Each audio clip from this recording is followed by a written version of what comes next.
In today's video, we're going to talk about Xiaomi's first clamshell foldable on the market. Now, technically only available in China, but a lot of talk going around this saying that this is coming to the international market. But one of the things I'll probably say is that Xiaomi's been doing very well is their Mix Fold, or essentially their bigger foldable for quite some time. They've actually had a few iterations of that. But this one is the first one, and this one actually checks so many boxes already. Being a first generation product from Xiaomi, this is not going to disappoint. And of course, we're going to compare it to some of the functional options that we have on the Z Flip 6 and the Razr Plus 2024. This is TK, and this is the Xiaomi Mix Flip. Let's go ahead and talk about all the cool things that this device brings to us.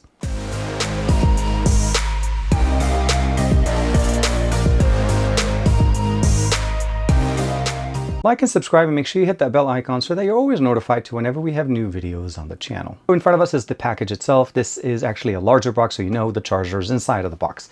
First and foremost, you'll notice is that the Leica co-branding. This is one of the first flip phones or foldable phones that come specifically from Xiaomi that in the clamshell style that provide us Leica branding on the cameras with the dual 50 megapixel cameras we have on the main, on the back. And of course, the front-facing sensor, the internal one, well, basically next to the foldable display, is going to be a 32 megapixel. It is powered by Xiaomi's HyperOS. Now, this is running the Chinese variant of HyperOS, so just be aware that out of the box, this does not include Google Play services, but it's as easy as downloading the APK for the Google Play Store to be able to start using those services on your device. In the box itself, we get the charger. It's a 67-watt style charger. I'll let this one focus. And as I mentioned to you guys, this is the Chinese variant. This is why it kind of looks like the US plug, and it does actually work in the US. Supporting 67-watt charging, making this the fastest flip phone charger on the market. And of course, also one of the largest batteries that we're going to talk about, even larger than the Z Fold 6. We do have an included case that they provide us here to help us protect the actual device. There's one for the back, one for the front, and of course a USB Type A, USB Type C. I'll let this focus. Cable to be able to do a data transfer, or even of course use the charger to top off our device. When we look at this device, we're noticing a very familiar design. The clamshell design has been, for the most part, kind of configured in this form. We have a clamshell style device that opens up to be a full-size device. And of course, when you don't need it, you get to use the external display. And what we're noticing, at least within 2024 or even last year, is that the display on the outer side of this device is becoming more functional.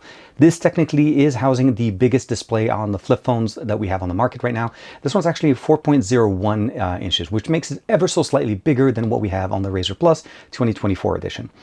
Dual cameras in front with the LED flash, and that's going to be a 250 megapixel camera, a main and a telephoto. The display here is beautiful. It's a 1.5K display running at 120 hertz. We have a shortcut for the camera. We're able to open it up. And of course, we also have launcher to be able to install and download applications. You'll notice I have Instagram, TikTok. I also have Maps and Chrome, as well as YouTube put in here, because you're also able to download them once you have the Google Play Store installed. The top right screen here is a nice little flippable widget functional option here that you're able to customize. And that gives you the ability of actually customizing from the recents. These are the recents application, launching them back again the way they are. Media player if you're listening there. And of course, you have your watch and of course the weather information. And when we swipe down from the top, we have access to the time, the battery level, the Wi-Fi connectivity. Now, I don't have my SIM card inserted in here as I'm actually switching over to another device, but I did test it out here on T-Mobile and I was able to get 5G connectivity, which is definitely very nice. Flashlight, battery experience for extended battery life, Bluetooth, Wi-Fi, and all the information in there. If I, let's say, jump into YouTube and I want to watch a video, so let's go ahead and jump into subscription, and I want to watch one of the contents in here. The form factor actually adapts to the side of the device, so giving us the ability of seeing a 16:9 aspect ratio video on the smaller clamshell side. Of course, if I just jump out of it here, it still takes me more of a kind of like, I would say, a standard form factor from a phone than it is more of a foldable, because mostly this is obviously kind of more of a square shape, so it keeps the aspect ratio so that the videos kind of work pretty nicely. Now, one of the things I really like about this, like let's say we want to be able to go home. I'm going to go ahead and swipe it up, go home. It actually does support also pop-up view, which is very nice. So I can actually expand it, and it actually becomes part of the player here, as you notice here, the media player, to be able to pause and basically play the video itself. So it definitely works in many, many ways. Maps works here, Instagram, TikTok, you're able to scroll through them. And if something for some reason does not work on the internal display, it asks you to go directly into the main display. And now we're greeted with a 6.8-inch display. Now, I don't want to go too far, but I want to talk a little bit about the specifications. So we can go ahead into the settings tab. We'll go about phone. As you can see here, the model that I have is the Xiaomi Mix Flip. The model that I have has 16 gigs of RAM with 512 gigs of internal storage. It is powered by the Snapdragon 8 Gen 3, similar to the Z Flip 6. We have 12 gigs here. We can add an additional 6 from internal RAM. That's how we're getting a total of 16. The main display is rated to be a 2912 by 1224, basically a 1.5K display on the inner side, and that's going to be the external side as well at 4.01. Both are going to be beautiful, and of course we have the dual 50 megapixel cameras on the back, as well as the 32 megapixel that's present ever so nicely here on the top part of the internal display. The experience here is definitely very nice, very familiar to Xiaomi HyperOS if you've used it. But as I mentioned, again, downloading the Google Play Store is pretty simple, and we're going to talk about Geekbench in a little bit. And you can download, you can look for applications, update applications. The framework is there for the most part. We're just missing the app.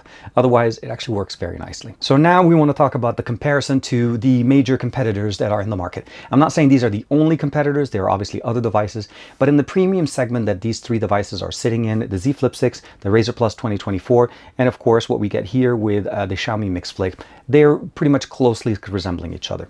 First and foremost, I will say, out of all three of these, this houses the largest battery. Both the Razer Plus as well as the Z Flip 6 are carrying a 4,000 milliampere battery. The Z Flip runs at a 25 watt charging speed. The Motorola runs at 4,000 at 45 watt, although again, you do need to purchase your own charger. That is not included in the box. Here, we are looking at a 4,780 milliamperes. Literally one of the largest batteries. I'm not even sure how they did that, but also supporting the fastest charging at 67 watts, which means this is technically faster than we even get with the Z Fold 6, which also supports a smaller battery at 4,400 milliampere. So it's a bigger device with a smaller battery and slower charging than what we get here with the Mix Flip. Mind you, what we're comparing right now is primarily battery size and charging tech, but we are going to talk obviously about the display, and one of the biggest things that you probably will notice. The Z Flip 6 obviously carries the smallest of all three displays, running at about 3.4 inches. And here we have on the Razer a 4-inch display, again, very nice, very bold. The camera modules are smaller, and it actually does kind of go around, and you're able to resize them UI. On the Mix Flip, it's pretty much just more of an aesthetic thing, but I feel like, again, to make the actual claim that it is the largest, this one is running at 4.01 inch display. Although when we go into the internal displays, the story changes a little bit. Motorola does carry the largest display at a 6.9 inch display. Then we go to a 6.8 inch display here on the Mix Flip to a 6.7 inch display on the Z Flip 6. When we're talking about processing power and capabilities, both the Z Flip 6 and the Mix Flip run the 8 Gen 3, the latest and greatest capable processor from Qualcomm. Here on the Razer Plus 2024, we have the 8S Gen 3, so a slightly slower processor, but both considered to be flagships in 2024, or all three of them are considered to be flagships in 2024. But at the end of the day, it's going to come down to functionality, capabilities, and what can you do with the clamshell, or what can you do with the actual unit itself when it's in clamshell form, or when it's actually running entirely as a regular phone. The UI, everything works really nice on all three of them. I still believe overall, when we're talking about capabilities and functionalities, that between the Z Flip 6 and the and then the Razer Plus 2024, we have a little bit better experience on the external display. Here, I think for first generation experience, the ability of adding different applications and of course customizing the experience, it's definitely very nice. I like the little switcher that we have on the side. I also like the fact that we're able to jump in and basically jump into back whatever application we were running. Let's say I want to launch the camera. All of those things kind of run very nicely. And also, I love the fact that we're able to record high quality video with the front-facing sensors in clamshell mode. 4K is supported on the external display, and you're also able to do video as well as images if you want to be able to basically set it up in a tripod mode, be able to customize it, open it up, and it starts opening up the UI. You'll notice that the camera UI also adapts to if the phone is opened entirely or opened in a smaller form factor to allow us to actually prop it or even use it to shoot content. Again, TikTok, standard video and so on. And we do have that Leica experience built into this entire unit, and we're going to talk about that. So switching it over real quick, just to kind of Geekbench score, to give you guys an experience. This one's going to be running, again, the 8 Gen 3. 512 is the configuration that I have with 12 gigs of RAM and additional 6. So that one scored us a 2087.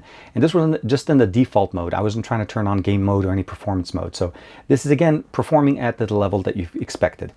Charging on this is going to be very fast, as I mentioned to you guys. Again, 67 watts, charging it pretty much fast, getting it back up and running. We have, again, all the different applications that they have in here. These are Xiaomi apps.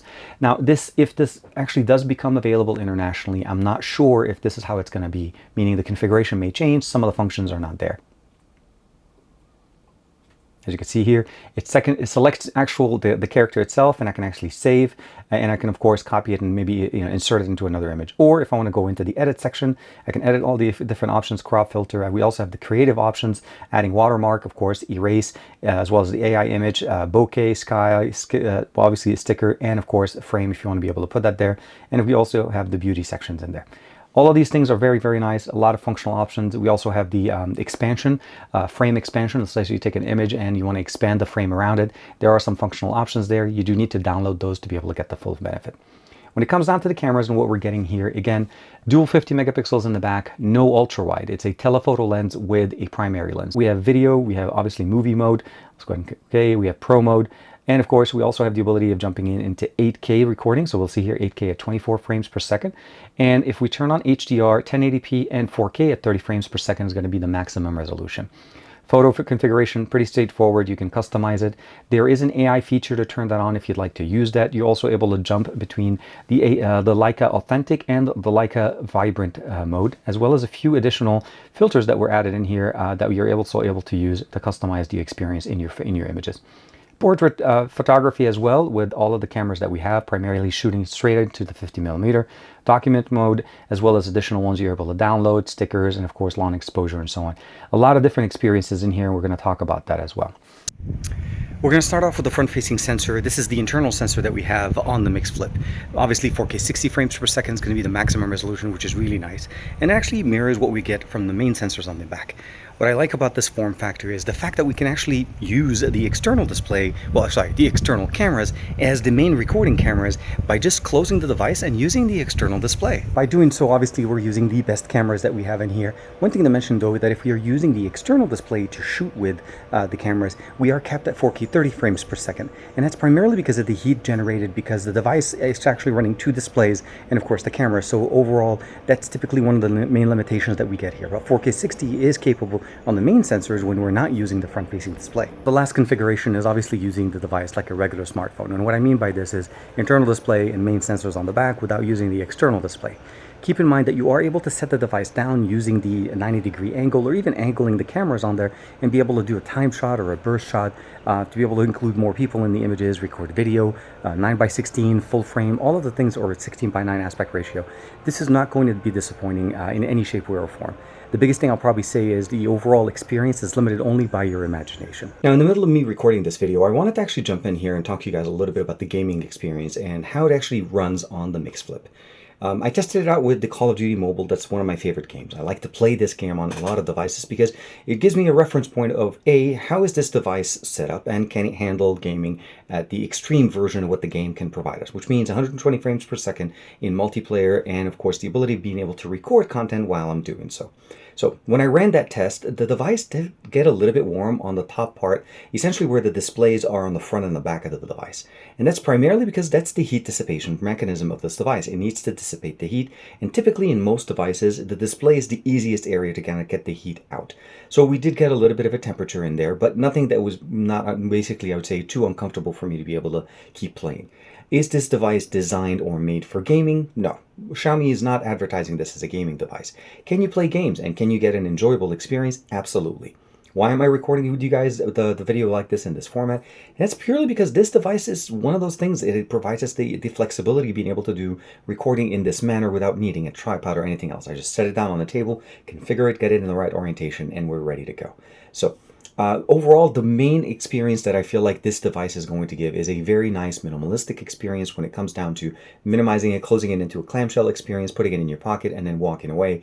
And of course, getting that full display experience when you need it. Using the front display or the rear display is going to be enjoyable because at the end of the day, you're getting a higher resolution, higher refresh rate device that provides us a lot of power. Again, the processor, the RAM, the storage, the display, all of that stuff in many areas is actually better than some of the other options on the market. And for a first generation device, I feel like Xiaomi hit it out of the park. Again, there's room for improvement in any device, but this device starts off right. You can set it up, you can put it in different spots, and as you're looking at some of the images that I'm sharing with you guys, having the Leica collaboration here is an amazing thing. This is something that has not only improved the photography experience on Xiaomi devices for the last few years, we're starting to see them helping with the selection of lenses, bringing it even closer to a true collaboration between a photography brand, like a traditional photography brand like Leica, and Xiaomi experience and hardware, as well as Sony lenses as well, to be able to get that experience that we can't get on some of the other flip phones that we have on the market right now.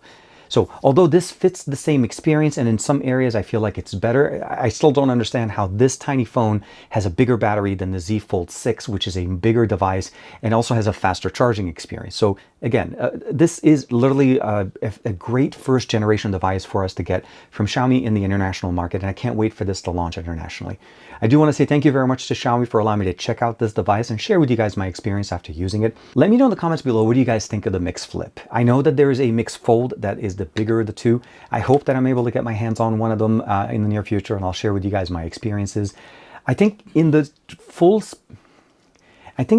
spectrum of flip phones or clamshell phones, this actually makes a very good contender. Is it the best for the US market? That's going to be up to you if you want to import it in the current configuration or maybe wait for it to go in a global market. Downloading the Google Play Store and installing applications are pretty straightforward. Everything runs right away. It does not have eSIM support. That's one thing I wish we had this, but we do have a dual SIM option here, and it does actually pick up pretty decent speeds here in the US, at least on T-Mobile. I wasn't able to test it out on AT&T or Verizon, so for me, at least in the LA area, this actually runs very nicely, and I hope you guys enjoyed this video. Like and subscribe as usual. Thank you very much for the support. I will see you in the next video.